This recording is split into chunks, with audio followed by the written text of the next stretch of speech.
हाँ तब अब कोरोना से डराए के कोनो जरूरत नहीं है कोई का। अब की बार कोरोना के मुआवे के सरकार का दिमाग लगौली बा, माने हम सरकार के दिमाग देख के एकदम हैफ बानी। माने के पड़ी, माने अब कोरोना के बाँचे के कोनो संभावने नहीं खेलौकत हमरा। हाँ अब हम कल पटना से आवत रही तो हम का देखो तनी कि बस पर बड़का बड़का अक्षर में सरकार लिखवा दिले बा का कि 2 गज दूरी, मास्क है जरूरी। अब कोरोना तो बबुआ पढ़ लेते रहे, देखते रहे कि बा भीतर तो जगह हुई बस में, अब घुस जाए में पकड़ लेम लोग के तले में आता नया आदमी ठुसाइल बा कि साले कोरोना के पीस के चटनी बना दे। अब उनका क्या पता भाई, सरकारी दिमाग लगावल भाई लिखवा लिखवा कोई बात हमरा बुझाए कि चुनाव में रैली काहे होता, और रैली जब होता तो कोरोना काहे भाग जाता। हमारा बात काल समझ में आयल। देखी जब नेता रैली करता लो तो मैं भीड़ लगता, जब भीड़ लगा तो धाका मुक्की में साले कोरोना महाराज वहीं में पिसा जाता।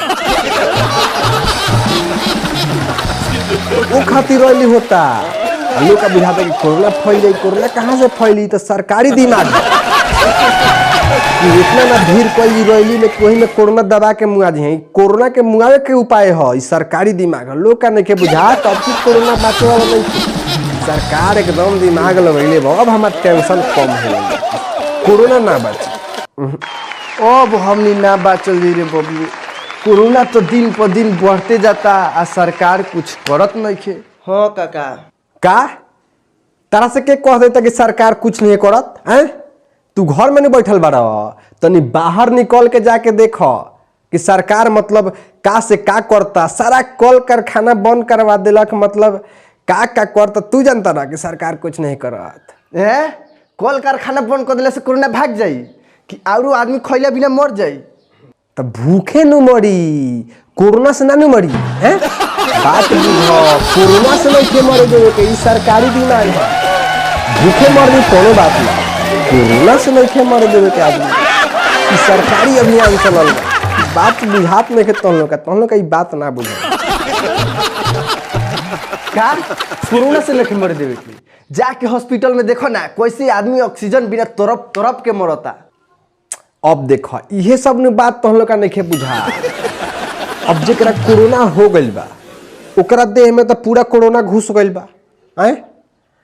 अब तारा बुझाता कि वो आदमी छटपटाता ऑक्सीजन का मारे, लेकिन ना, सरकार तो ये बात जानता कि उस साले कोरोना का ऑक्सीजन चाहिए। अभी तो कोरोना में ऑक्सीजन खातिर छटपटाता, आदमी थोड़ा ना छटपटाता, लेकिन सरकार तो बत्ती ऑक्सीजन नहीं खेल। अभी सार कोरोना ही छटपटा के मर जाता रहे। इस सरकारी दिमाग कोरोना ना बात सकता। हाँ आदमी नहीं मरत, पहले कोरोना मरता कि नहीं मरत। देखो आदमी के बचावल जितना जरूरी नहीं है उतना कोरोना के मुआवल जरूरी बा। इस सरकारी दिमाग हो, कोरोना के मुआवे के बाद केहू ऑक्सीजन भाई वही से नहीं खेले सरकार, बुर्बक थोड़ा ना बा ऑक्सीजन दे देवे कि सर कोरोना दी जा भले आदमी मर जाए, लेकिन कोरोना के भाई मुआ देवे के बाद जड़ से खत्म हुई।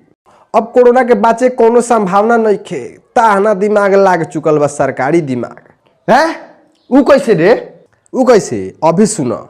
देखो वैज्ञानिक का कहता रहे कि कोरोना आदमी का भीतर जिंदा रह सकता, तो यही से साला कोरोना का बा कि एक आदमी से दूसरा आदमी ढका धक मतलब अनाधूत जाता भीतर के जिंदा रही हम कहूँगा। लेकिन ओकरा का पता बा सरकार कितना तेज ऐसा बुद्धि सरकार लगा दिले बा कि धीरे धीरे सारा आदमी खत्म हो जाए, कि नहीं भूखे मर जाए, कि नहीं डरे अफरा तफरी मर जाए, माने केहू माने सारा आदमी खत्म हो जाए। तब कोरोना कहाँ जाई है? तो दिया बार के जिंदा रहे खातिर आदमी खोजे है, आदमी मिली नहीं एगो, आदमी तो सारा हो जाए खत्म। यह सरकारी दिमाग अब बुझ। ओकरा बाद सर कोरोना के मतलब ऐसा जिया के मरी है, उनका आत्महत्या करे के पड़ी लास्ट में, बाकी कोनो संभावना ना रही, आदमी रही ना तो जिंदा कहाँ से रही। तो इस सरकार दिमाग लगा दिले बा, अब निश्चिंत रह लोग, अब कोरोना ना बाची।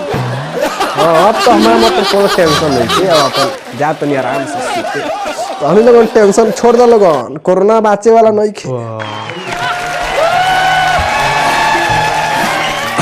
हाँ तो प्रणाम। रउओ लोग टेंशन छोड़ दी लोगन, कोरोना बाँचे वाला नहीं खे। और ये वीडियो के माध्यम से हम सरकारी सिस्टम के कुछ कमी के उजागर करनी है। अगर कुछ सुधार हो जाओ तो बहुत अच्छा के बात बा। हमारा वीडियो के माध्यम से अगर कोई भी देखत हो कि अधिकारी तो कुछ सुधार लाओ तो हमारी वीडियो बनाओ सफल हुई। अब वीडियो के फेसबुक पर, व्हाट्सएप पर, जहाँ भी मन करे वहाँ पर डाली, शेयर करी।